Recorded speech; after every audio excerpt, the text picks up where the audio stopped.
From Washington, this is VOA News.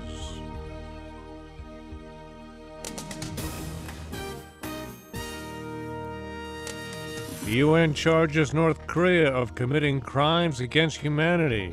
Pakistan peace talks break down. I'm Ray Kouguell reporting from Washington. A new United Nations report condemns North Korea for systematic rights violations amounting to crimes against humanity.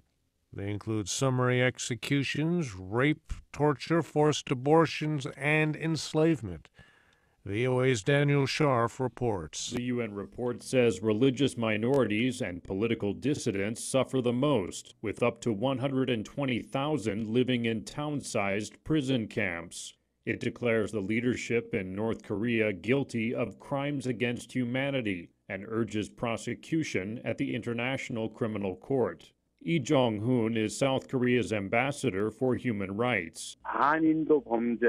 He says the report also specifies that North Korea's crimes can be labeled as genocide, which means the crime can be applied to the leadership of North Korea, including Kim Jong Un. The UN Commission's findings were based on satellite imagery and interviews with more than 80 witnesses. North Korea refused to allow UN investigators to visit the country and rejected the panel's formation as slander against it.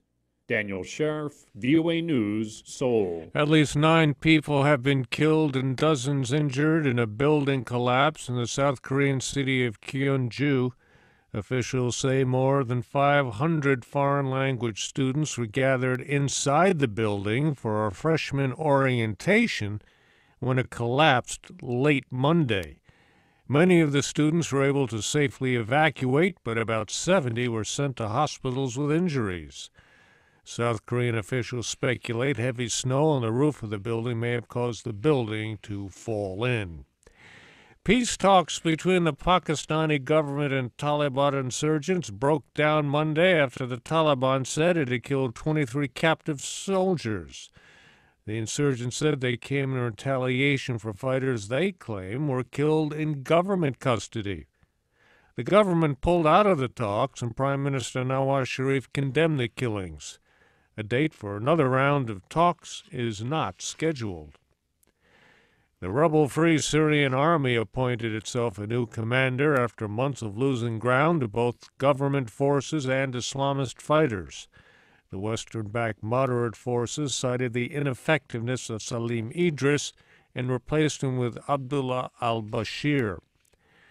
U.S. Secretary of State John Kerry says Russia is making it possible for Syrian President Bashar al-Assad to wage a campaign of terror against his own people.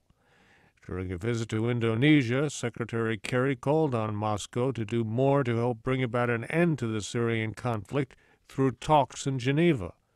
VOA Scott Stearns has details. Secretary Kerry says the continued use of barrel bombs against civilians by Assad's forces show his government is still pursuing a military solution to more than 3 years of violence. Russia needs to be part of the solution and not be contributing so many more weapons and so much more aid that they're in fact enabling Assad. Kerry said efforts to find a political solution to the violence have so far failed in part because Russia is not doing enough to support peace talks in Geneva.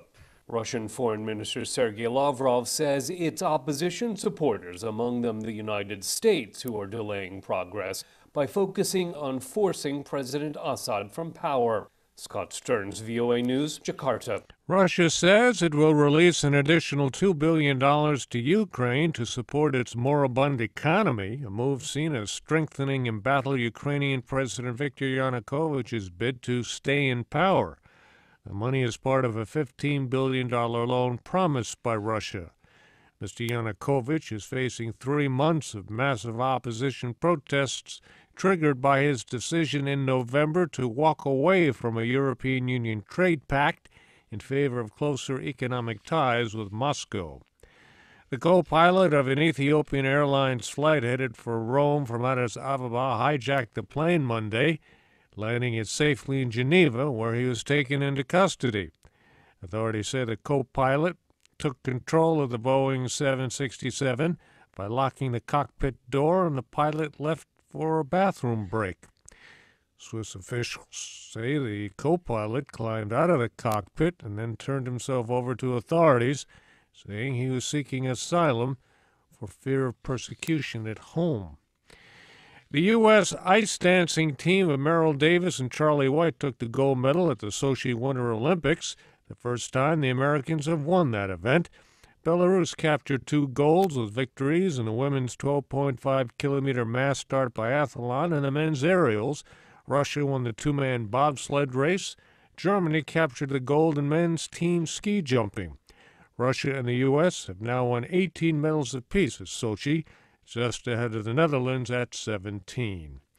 I'm Ray Kouguell, VOA News. More at voanews.com.